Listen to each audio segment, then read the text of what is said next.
రాధాకృష్ణ యాదవ్ అన్నారు ఎవరు, రాధన్న అంటారు. నా బుల్లెట్ నేమ్ రాధన్న, అట్లా నా రాధన్న మల్కయ్యల పేరు. దాంతోపాటు రాధాకృష్ణ యాదవ్ మా నాన్న పెట్టిన పేరు. ఇప్పటి వరకు మీ పేరు ఎక్కడ వినిపించలేదు, కానీ ఒక్క వీడియో కారణంగా ఇప్పుడు స్టేట్ అంతా అదే అంశం మీద చర్చించుకుంటున్నారు. ఒక అధికార పార్టీ ఎమ్మెల్యే, ఒక బ్యాక్గ్రౌండ్ ఉన్నటువంటి ఎమ్మెల్యేని మీరు డైరెక్ట్ దమ్కి ఇచ్చినటువంటి వీడియో. అధికార పార్టీ ఎమ్మెల్యే కాదైనా మాజీ ఎమ్మెల్యే, మాజీ ఎమ్మెల్యే అని, ఇప్పుడు ప్రజెంట్ ఎమ్మెల్యే అయితే కాదు. కానీ ఆయనకు దమ్కీయడం అంటే ఫోన్ కాల్ నేను డైరెక్ట్ ఫ్రెండ్లీగా చేసిన. ఫ్రెండ్లీ చేసి ఏ సాయి, ఈ సాయి ఎవడు అని అడిగా. ఈ సాయి అంటాడు మా అబ్బాయి పైన చేసాడని తెలిసింది నాకు. నేను వీడియోస్ చూడలేదు, తెలిస్తే ఆయన వాడు ఎవడు అని అడిగిన. అడిగితే ఆయన రివర్స్ అయ్యాడు. రివర్స్ కావడంతో నేను ఫస్ట్ అన్నానే అన్నా ఆయనని, మర్యాద ఇచ్చే మాట్లాడినా. నాకడే చిన్నోడు ఆయన అన్న ఎందుకంటే ఎమ్మెల్యే స్థాయిలో ఉన్నాడుగా అన్న. అయినా ఏం చేయాలి, అరే ఇట్లా కాదు బ్రదర్, మనం కూర్చొని మాట్లాడడం, చిన్న ఇష్యూ అయింది, ఇది సెటిల్ చేద్దామంటే అది అక్కడికే పోయేది, ఈజీ అయిపోయేది. ఈజీ అయ్యేదాన్ని పోయేదాన్ని గొడవలాగా ఇచ్చాడు. గొడవతో పోయేది గొడ్డలకి ఇచ్చింది.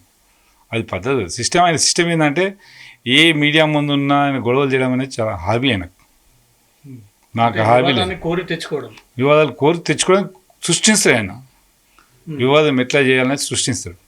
ఆయన పక్కకున్న వాళ్ళందరూ చెప్తూ ఉంటారు, ఇట్లా చేయి, అట్లా చేయి, ఇట్లా చేయని. మన స్థాయి అది కాదు. మన స్థాయి ఏంది, ఓ స్థాయిలో ఉన్నాం, ఏ స్థాయిలో మాట్లాడాలని ఆ స్థాయిలో మాట్లాడాలి. ఆ స్థాయి అనేది కాదు. చిన్నపిల్లలు చెప్పిన మాటలు వింటాడు ఆయన. ఆ మాటలు విని మర్చిపోతే ఆయన ఇంకా డెవలప్ అవుతాడు. అసలు ఆ రోజు వెంకటేశ్వర స్వామి గుడి సమీపంలో చెక్కు పంపిణీ కార్యక్రమంలో ఏం జరిగింది, ఎవరిపైన దాడి చేశారు? చెక్కు పంపిణీ దగ్గర మనం లేం కదా.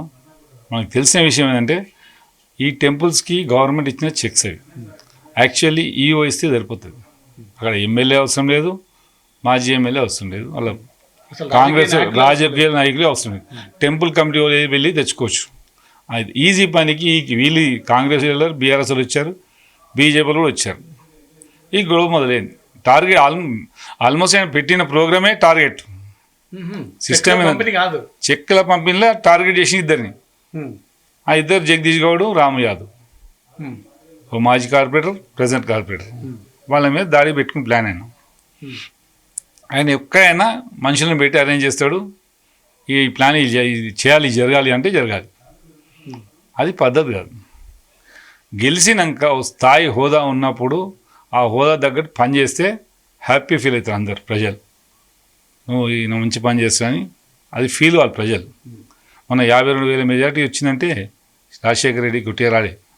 నువ్వు చేసుకున్న లెక్కలు బట్టే, ప్రవర్తన బట్టే ఆయన అన్ని ఓట్ల మెజార్టీతో గెలిచాడు. కాబట్టి ఆయన ఎప్పుడే కానీ, ఇక ముందే కానీ, రేపు మల్కాయి ఫ్యూచర్ అయితే మేము రానియలేం. మల్కాయి నిలబడ్డా గెలవలేం. ఎందుకంటే మాతో ఫ్రెండ్షిప్ మంచిగా లేనప్పుడు ఇంకెందుకు రాణిస్తున్నాం? ఆయన ఫ్రెండ్షిప్ కోరుకోవాలి, అందరితోటి ప్రేమ కోరుకోవాలి, ప్రేమతో గెలవాలి. అది ముఖ్యం. అది లేదా ఆయన దగ్గర. ఈ వీడియో మాట్లాడుతున్న తరుణంలో నేను ఆఫీస్లోనే ఉందో చూసుకుందాం, నువ్వేం సంగతి అని మీరు వస్తున్నా మీ ఆఫీస్ కానీ అతని కొడుకు ఆఫీస్ కనిలే, అతని కొడుకుతో నేను మాట్లాడలే. ఆఫీస్కి వెళ్ళి బస్ స్టాండ్ రా అంటే వస్తాను. ఆడికి కూడా ఆడికి ఆయన కూడా ముందు నేను పోయినా. పోతే పోలీస్ ఆఫీసర్లు అందరూ 100 మందిని పెట్టాడు. వాళ్ళు నన్ను వెళ్ళిపోన్నారు. ఎవడు అరెస్ట్ చేస్తున్నారు. నా ఆఫీస్ వచ్చి మళ్ళీ కూర్చున్నాను. ఈడ హౌస్ అరెస్ట్ చేసింది నన్ను. తర్వాత మాజీ ఎమ్మెల్యే ఫస్ట్ కొడుకు వచ్చిండు, తర్వాత ఆయన వచ్చిండు. వచ్చి ఏం చేసి హంగామా చేసిండు. ఫస్ట్ 40 కార్లు పెట్టిరు, హంగామా సృష్టించారు. ఆ సృష్టించే పద్ధతి కాదు. ఇప్పుడు పేషెంట్ వస్తుంది, హార్ట్ పేషెంట్, ఏదో పేషెంట్ అయ్యి అంబులెన్స్ పోతుంది. ఆ టైంలో ఎట్లుంటుంది ఇన్సిడెంట్? దూలపల్లికి వెళ్ళి మళ్ళీ దాకా రావాలి. ఆ ర్యాలీలో ఎంతమందికి ఎఫెక్ట్ అవుతుంది? ప్రజలకే. నువ్వు సేవ చేసేవాడు ప్రజలకే. ఏమైనా ఒకవేళ మీరు అన్న సవాల్కి మీరు అక్కడ కుర్చీ చేసుకొని కూర్చున్న కొన్ని వీడియోలు వైరల్ అవుతున్నాయి.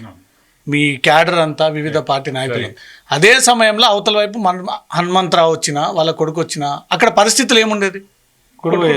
అయ్యేది కదా. కొట్టేవాళ్ళే. మా మీద చేయనప్పుడు ఇంకోళ్ళు చేయలేదా? అంటే కొట్టడానికే పోయారు, మాట్లాడడానికి కాదు. నేను పోయింది ఆయన గురించి పోలే. ఆడికి ఆయన వెళ్ళిపోయినాకనే పోయినా.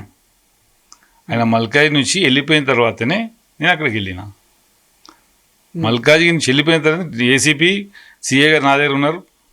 వాళ్ళని పర్మిషన్ తీసుకుని అలాగ పోయినాను. అసలు ఇదేం సంస్కృతి అండి? మల్కాజ్గిరి సిటీకి చాలా దగ్గరగా ఉన్న ప్రాంతం, మంచి మంచి రాజకీయ నాయకులు స్థానం ఇచ్చిన ప్రాంతం ఇది. ఈ రౌడీ ఏంది, రాజకీయాలు ఏంది, కొట్టుకోవడాలు ఏంది, 40 మంది 40 కార్లు రోడ్డు మీద ఆయన షో చేయడం ఏంది, కూర్చొని సవాల్ చేయడం ఏంది, రౌడీ షీట్ ఓపెన్ చేయాలని ఏంది, పీడీ యాక్ట్లు ఓపెన్ చేయాలని ఏంటి రాజకీయాలు ఎక్కడ మల్కాజ్గిరి దారి తీస్తుంది? ఆయన ఉద్దేశం ఏంటంటే మల్కాజ్గిరికి గత సంవత్సరం చూస్తున్నాం ఎలక్షన్స్ మంచిగా మాకు తెలివి మంచిగా వచ్చినాక సాయన్న ఉండే 15 సంవత్సరాలు చేశాడు. చిన్న ఇష్యూ జరగలే మా దగ్గర. క్యాడర్లో 15 సంవత్సరాలు గెలిచాయన, హోందాగా గెలిచాడు, హోందాగా ర్యాలీలు తీశాడు.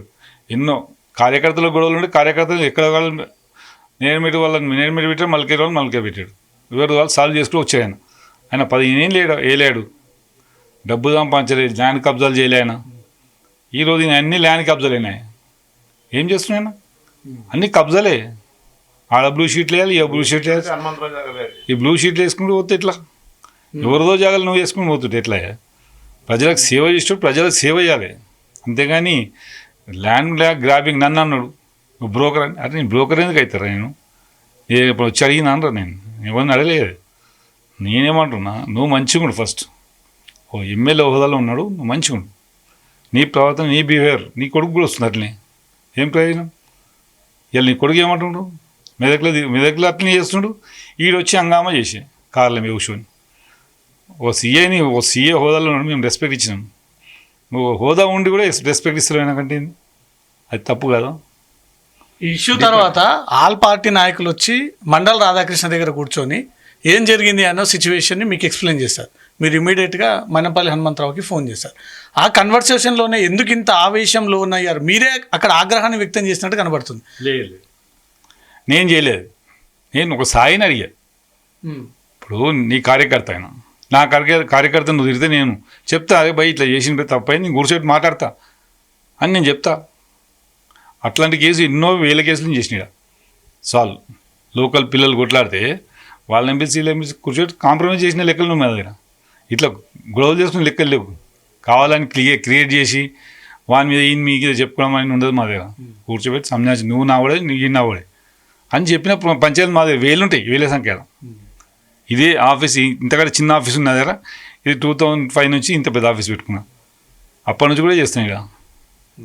ప్రతి పంచాయతీ జాగాల పంచాయతీలు అయితే అన్ని పంచాయతీలు చేయగలుగుతున్నాయి. మీరు ఎక్కడైనా ఎందుకు మైనంపల్లితో అట్లా మాట్లాడుతామని చెప్తున్నారు, కానీ మీ అన్న కొడుకు మీ అక్క కొడుకు మీద దాడైన విషయం బయటికి చెప్పట్లేదు.